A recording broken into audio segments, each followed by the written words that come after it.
O ministro do Supremo, Alexandre de Moraes, censura reportagens que ligam Antônio Dias Toffoli a Odebrecht. Repórter Afonso Marangoni.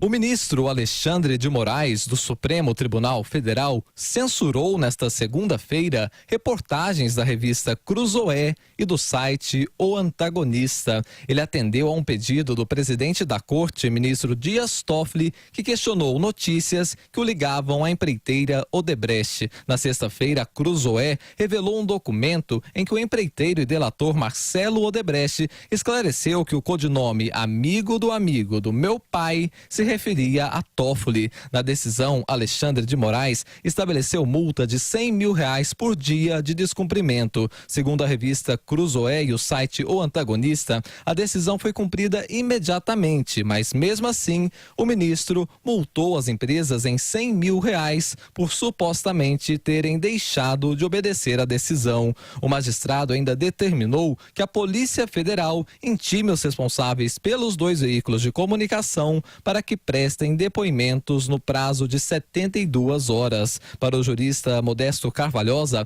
a decisão representa um crime contra a sociedade brasileira. Não só se estabeleça a censura no Cruzoé e no Antagonista, mas que sejam constrangidos os seus diretores a comparecer na polícia como se fossem indiciados de um crime.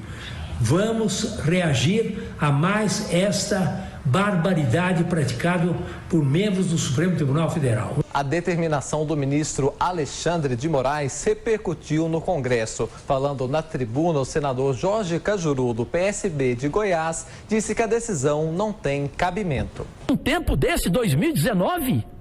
Isso é uma agressão à democracia, à liberdade de imprensa, que é o pilar de qualquer democracia. Não tem cabimento. Como o ministro manda fazer isso? Lacrar impedir uma publicação? O senador Lazier Martins, do Podemos, do Rio Grande do Sul, disse que o Brasil vive uma ditadura do STF. Nada mais surpreende no Brasil. Não pode processar o impeachment de ministro. Não pode fazer a CPI da toga. E agora, para culminar, acima de tudo, a ditadura do Supremo Tribunal Federal, calando a boca de 2 sites os mais assistidos do Brasil, o Cruzoé e o Antagonista. Para o senador Alessandro Vieira, do PPS de Sergipe, a determinação de Alexandre de Moraes é autoritária e descabida.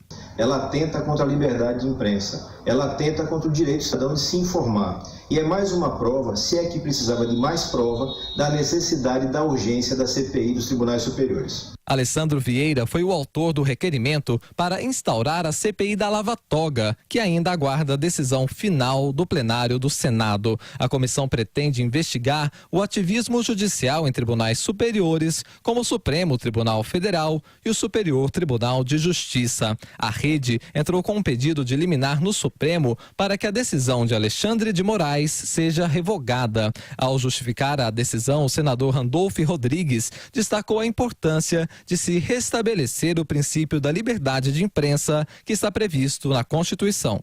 A censura é a arma do arbítrio, é a arma dos covardes que temem a verdade que podem vir à tona pela liberdade de informar. O pedido da rede foi feito ao ministro Luiz Edson Fachin, que é o relator da ação apresentada pelo partido para suspender inquérito aberto com o objetivo de apurar ofensas à corte. Em nota pública, o publisher da Cruzoé, Mário Sabino, afirmou tratar-se de um ato de intimidação judicial. Sabino disse que os advogados dos veículos entrarão com recurso ao colegiado do STF para tentar reverter esse atentado contra a liberdade de imprensa, aspecto fundamental da democracia garantido pela Constituição. O diretor da revista Cruzoé, Rodrigo Rangel, disse que reitera o teor da reportagem baseada em documento em que Marcelo Odebrecht cita Dias Toffoli. Em nota, a Associação Brasileira de Jornalismo Investigativo considerou a decisão uma ameaça grave à liberdade de expressão. Para a Abrage, causa alarme o fato de o STF adotar essa medida restritiva à liberdade de imprensa, justamente em um caso que se refere ao presidente do tribunal. A Associação Brasileira de Imprensa disse em nota que a decisão expõe o caráter autoritário de uma portaria interna do próprio Supremo, destituída de base legal. Professor Vila. Bem, é bom lembrar que o site e a revista obedeceram imediatamente à decisão do ministro do Supremo Tribunal Federal, retirando do ar a matéria. Ao contrário do que disse o ministro Alexandre de Moraes, aplicando uma multa de R$100.000. Portanto, essa multa é absolutamente indevida. Segundo ponto, a liberdade de imprensa ela é garantida nos artigos 5º e 220 da Constituição. E, evidentemente, o ministro Alexandre de Moraes, que é um constitucionalista, deve saber disso. Uma decisão dessa, no plenário do Supremo Tribunal Federal, tenho absoluta certeza que cairia, seria derrubada. É uma medida arbitrária que viola a Constituição, que tenta reimpor novamente a censura. Eu digo isso com tranquilidade, lembrando do passado recente, durante o regime militar, quando nós tínhamos censura. Nós não podíamos ouvir músicas. Ou o censor determinava se uma música podia ou não ser executada, ou determinava alterações de letra. Então, brasileiro virava batuqueiro, por exemplo, para lembrar uma célebre música do Chico Buarque, né? Peças de teatro eram censuradas, novelas eram censuradas antes de entrar no ar, filmes. O Laranja Mecânica só passou do Brasil do Stanley Kubrick censurado, com uns pontos pretos, que era o chamado jabuticaba eletrônica, era uma coisa grotesca, né? E isso vigorou durante jornais eram censurados. Lembrar do jornal O Estado de São Paulo, que foi censurado de 13 de dezembro de 68 até janeiro de 1975, quando completou 100 anos, né, de fundação, em 95 de vida independente. O Jornal da Tarde da mesma organização era censurado também.